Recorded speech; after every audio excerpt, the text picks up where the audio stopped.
오늘 저는 한성대학교 국방대학원의 이강수 교수입니다. 뭐 초청해 주셔서 감사드리고요. 제가 여기에 이제 참석을 할 때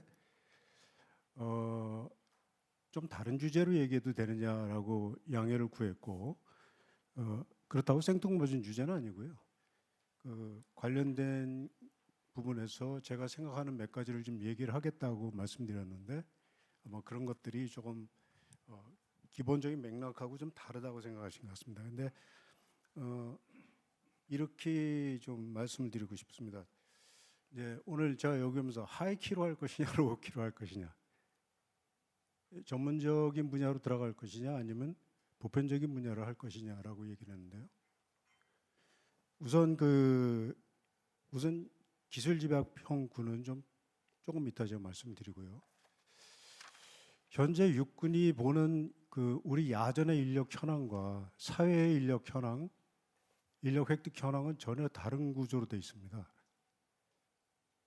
제가 한 3년 전에 이거 얘기를 했었는데 뭐 예측한 건 아니고요. 기본적 데이터나 추계를 보니까 이제는 우리가 과거에 생각했던 애국심이라든지 아니면은 뭐 처우 개선 하나 갖고 인력을 획득한다는 그런 일종의 기대, 이 소망을 가지고는 절대 인력 획득이 안 된다. 왜냐하면 사회와 경쟁이 시작이 됐고 18개월이라는 것이 굉장히 충격으로 올 것이다 그랬는데, 작년에 제가 이제 이 비슷한 세미나를 좌장으로서 하면서 또 느꼈던 것은 뭐냐면, 학군 장교 또 현역 장교들, 특히 초급 장교들이 어떤 얘기를 하냐면, 그나마 월급이 좀 적다는 것이 자긍심을 갖고 있었는데 지금 월급도 적습니다. 그럼 그 사람들이 갖고 있는 것이 명예도 없고, 그렇다고 장교로서 나갔을 때의 취업의 혜택도 없고 아무것도 없는 겁니다. 지금 우리 인사부장님 발표문, 제가 토론문을 보면서 과거의 방식이거든요. 좀 더 생각을 바꾸실 필요가 있습니다. 지금 이제 사회하고 싸움을 하는 거예요. 인력을 어떻게 획득할 것인가. 병원 지금 84%를 말씀하시는데 84%에서 87을 넘기게 되면 임계점에 도달합니다. 여러분들 사고하고 직면하게 돼요. 역대 그렇게 왔거든요. 그럼 우리는 84% 전후에서 병을 획득해야 되는데 그거는 상수입니다. 자, 변수는 이제 간부입니다. 간부. 왜냐하면 국방부 인력 정책은 간부와 우리가 문민화라고 문민화 기반 군무원이죠. 일종의 국방인력, 국방민간인력 이 두 개인데, 일단 간부 획득이 생각보다 여러분들 야전에 가보시면 굉장히 안 좋습니다. 그리고 실제로 사회에서 군을 바라보는, 그러니까 군을 불신하거나 무시하는 게 아니라 내가 직업으로서 군을 바라봤을 때 택할 수 없는 직업이라는 겁니다. 그래서 우리가 이제 인력 획득 정책을 할 때 획득을 할 수 있는 것과 구조적으로 바꿔야 되는 문제를 분명히 구별을 해서 이제 앞으로 가야 됩니다. 무슨 소리냐면, 내가 획득을 가능하다고 보는 것은 우리가 장학금을 받고 들어갔거나 아니면 군에 들어올 수밖에 없는 취업 환경상에서 좋은 직장을 갖기 어려운 친구들, 또는 자기가 그걸 하고자 하는 사람들은 적극적으로 획득을 해야 돼요. 하지만 내가 그런 방식으로 획득하지 못하는 사람까지 그걸 획득하라 그러면 야전에 가 있는 획득 담당관들한테 압박을 주는 겁니다. 실제 그렇게 되질 않아요. 지금 이익을 중심으로 모든 사람들이 직업을 택하고 있거든요. 여성 인력에 대한 문제도 여성 인력을 많이 뽑으면 많이 들어올 거라는 게 가정입니다. 실제로 그것도 한계치가 있을 거로 봅니다. 미군도 지금 15%를 못 넘는 이유가 있거든요. 실제 전투력이 어떻게 투사되느냐, 그 다음에 어떻게 획득하느냐에 대한 문제를 따져봐야 됩니다. 지금 내가 구상해서 20%까지 올린다는 것은 뭐냐면, 우리가 전투를 시행하는 데 있어 어떤 수준의 전력을 내가 가져야 되는가에 대한 고민이 없는 거예요. 어떤 무기체계로 싸울 건가는 고민을 했는데, 내가 필수불가결한 전력 소요를 내가 갖고 있어야 육군본부가 국방부랑 싸울 수가 있습니다. 그리고 내가 획득할 수 있는 총량이 어느 정도를 정확히 볼 필요가 있어요. 이런 부분에서 뭐 상세한 연구들을 몇 번 하긴 했는데 뭐 지금 여기서 그 얘기할 문제는 아니고 아까 이 부분도 보셔야 돼요. 아까 그 딥맵스를 보시면서 상당히 완화한 그 그래프를 그렸습니다. 조가나 박사 거. 그거 아니에요. 그 그래프 그거 얘기한 거 아닙니다. 지금 여러분들 평균 인력 수준이 47.5만이에요. 그러면 우리가 34년, 40년에 어떻게 인력이 떨어지냐면 우리가 8만 되고 나중에 13만 떨어진다 그러는데 그게 아니라요. 10만 떨어지고 15만 원까지 갑니다. 그다음에 18만으로 떨어지거든요. 굉장한 지금 현존 인력도 문제가 있고요. 앞으로 획득하는 그런 환경도 나빠지고 그런 상황입니다. 그래서 제가 이제 이런 문제를 말씀드리는 것이고요. 자, 기술집합형 군에 대해서는 저도 연구 논문도 있고 많이 고민을 했어요. 아까 이제 우리 김 장군님하고 이게 정가의 보도라고 내가 얘기를 했는데 모든 거에 갖다 붙여요. 기술집합형 군으로 하면.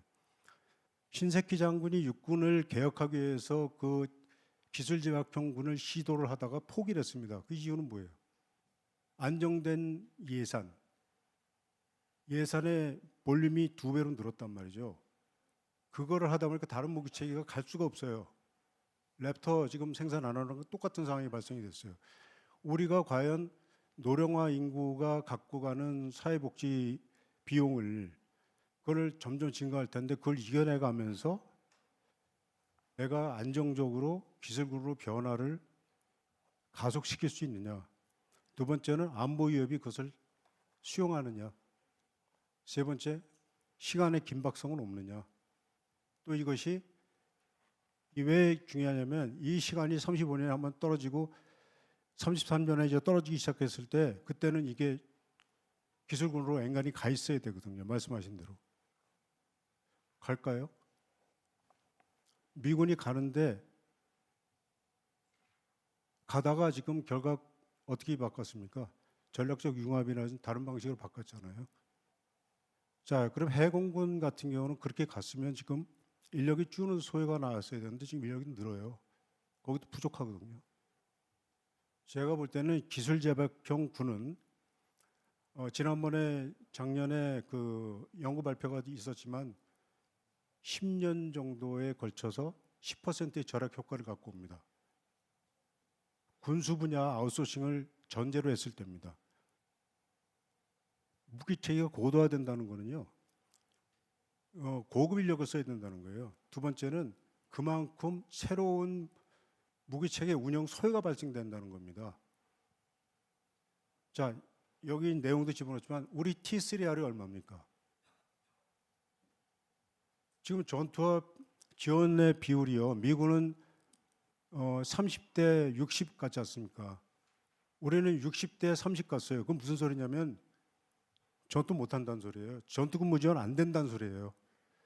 자, 우리가 이제 80, 70, 100%, 95%, 70%, 군수부대 40%, 그 다음에 동원사단 8% 했잖아요.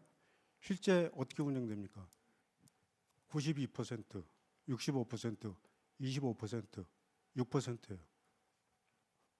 이거 부대 수를 가지고 유지해가면서 이렇게 병력을 깔았으면은 부대의 완전 편성이 완전율이 그 편성률이 떨어져요. 지금 러시아, 미국, 다른 나라를 한번 보십시오.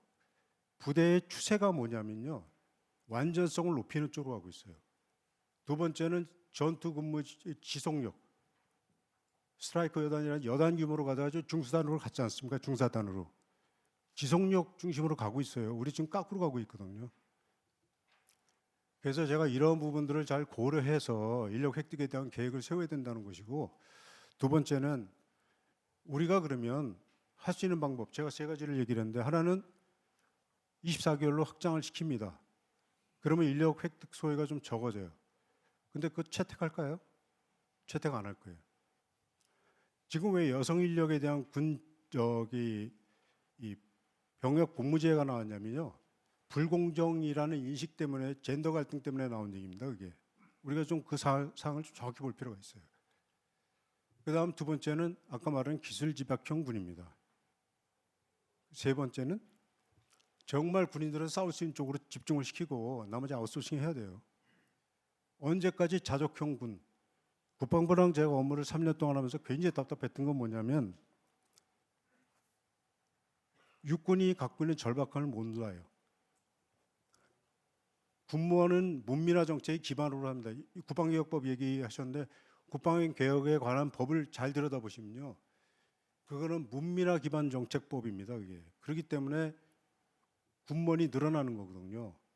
100분의 6이라고 그러지만 넘었잖아요, 지금. 근데 그거를 계속 증가시키는데 여기 사단장 하시고 오신 분들이 있을 텐데 여러분들 야전 부대에 지금 병력과 저기 인사행정관이나 배치했던 군무원들 임무 수행합니까? 안 돼서 뺐잖아요. 30%, 연 30%지 퇴직하는 인력이 어디서 나옵니까? 야전 부대 배치 인력에서 나옵니다. 저 교육사에 있는 사람들 잘 안 나가요. 그럼 나중에 5년, 10년 지나면 전투력과 관계없는 이런 쪽으로 간다는 겁니다. 제가 그래서 이 제도 자체를 바꿔야 된다 봤어요. 왜냐하면 미군은 맥이라는 그런 거를 해서 군무원도 좀 이 기본적인 전투 임무 수행하는 맥과 우리가 말하는 KN을 쓰지 않습니까? 그래서 두 개를 구분하잖아요.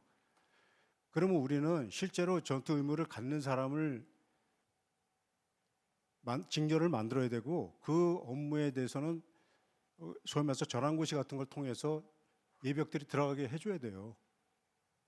그 다음에 나머지는 행정 인력으로 그냥 가면 됩니다. 대략 2만 3만 5천 제가 추정을 해보고 의견을 들어보니까 연구진들하고 얘기를 해보고 그러니까 그 정도 되더라고요. 그럼 나머지는 어떻게 할 거냐? 대략 8만, 맥시멈으로 한 13만은 어떻게 할 거냐?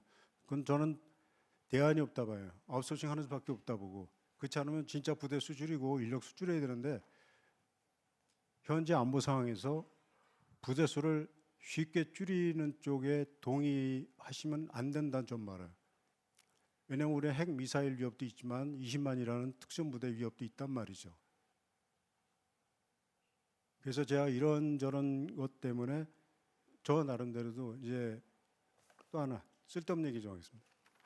제가 우리 군이 전투력을 갖고 있는가에 대한 것에서 조직과 인력에 관심을 좀 많이 갖고 병무청에서 하는 그 업무도 좀 했었는데 연평균 인력에서 보면 이 소위 말해서 대학에 근무하는 친구들은 7월, 8월 되면 지원을 안 하기 시작해요.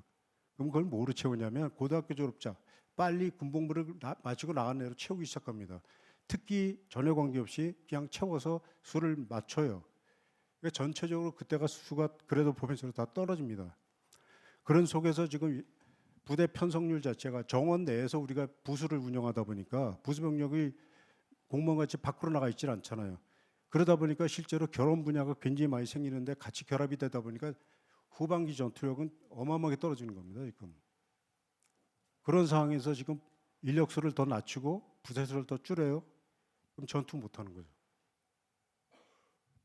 자, 아웃소싱에 대한 문제는 제가 그 아웃소싱을 아까 한기호 장군님 저기 국방위원장 할 때 불러갖고 그 발표하라고 그래서 제가 발표를 했는데 그 아웃소싱이 지금 정확히 인식이 안 돼 있어요. 아웃소싱과 민간 군사기업에 대한 정의가 정확치가 않아요. 국방부만 해도 지금 헷갈려가지고 국방부랑 제가 한 6개월 같이 토의하면서 그 앞에 부분을 제가 만들어 줬으니까. 자, 우리가 지금 진행이 벌써 되고 있습니다. 공의NC 군사업무 대행 민간기업 아닌가요? 제법 많은 여건이 조성이 돼 있어요. 그러니까 두려워하지 마시고 아웃소싱 해야 됩니다. 지금 미군은 그것 때문에 줄었다 그러는데 미군의 인력 구조를 잘 들여다보시면요. 인력의 총량은 안 줄었어요. 현역을 줄인 만큼 다른 걸 늘렸고요. 그래서 그런 것을 잘 좀 들여다보시면 좋겠습니다. 그래서 제가 이제 그런 문제를 좀 말씀을 드린 거라고 보시면 되겠습니다. 다시 말씀드리면 기술집약형 군 앞으로 가야 될 방향입니다. 전투 효율성과 효과성이 그것이 추구하는 궁극적인 방향이라고 좀 봐요. 병역제도, 병역의 문제에 있어서는 우수 인력을 획득해야 되는 소요에 대한 문제고 실제로 이제 점점 더 가다 보면 그 인력 획득 소요가 줄어들 거는 틀림없습니다. 하지만 또 다른 그 증가 소요도 분명히 식별이 되고 있기 때문에 제가 그런 말씀을 드렸다고 좀 말씀을 드리겠습니다.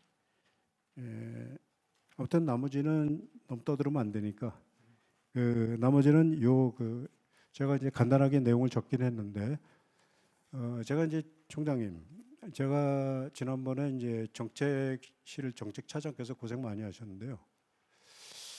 민간 아웃소싱하고 민간 군사기업이라든지 그다음에 아웃소싱 분야 방식 이거에 대한 연구를 의뢰하셔갖고 이제 연구를 하면서 전환 기준이 없어요. 전환 기준이 분석들도 없고 전환 도구도 없어요. 그거 얻게 되면은 군내에서 문제가 생깁니다. 왜냐하면 직능과 병과 37개의 거기서 불이익을 받는 사람들이 생기거든요. 그럼 수용성의 문제가 돼요. 그리고 내가 아웃소싱에 대한 문제를 국회로 갖고 왔을 때 그 근거가 뭐예요? 왜 이 분야를 했어요? 했을 때 근거가 있어야 됩니다. 그래서 그 델파이하고 HP 통해서 그 가중치를 뽑았고 그 함수식을 매직코트한테도 올려드렸어요. 그 한번 보시고 인사부장님께서는 만일 제가 말하는 게 조금이라도 일리가 있다 생각하면 인사 관리 지침에 대한 연구를 시키셔야 됩니다. 지금부터 준비해 나가지 않으면 2018년도, 19년도, 28년도, 29년도 이제 본격적으로 뭐가 진행이 될 때 그때를 준비할 수가 없어요. 그래서 이런 부분을 제가 이제 마지막 말씀을 드리겠습니다. 죄송합니다. 너무 길게 얘기했고. 예, 감사합니다.